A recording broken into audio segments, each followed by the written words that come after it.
இப்போ நாள் சஸ்பெண்டு, ஒன்றும் பண்ண முடியாது.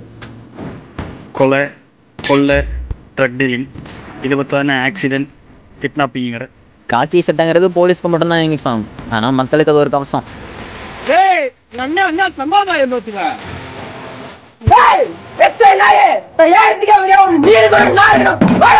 சம்பவம் சொல்லிட்டு இருக்க கூடாது. சம்பவம் அடிச்சாலும் சரா மாதிரி அடிக்கணும்.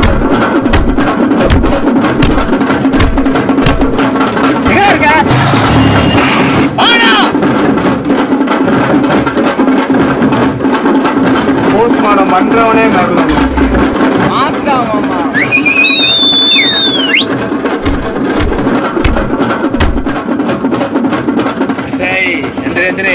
வர சொன்னேல பாத்துக்க.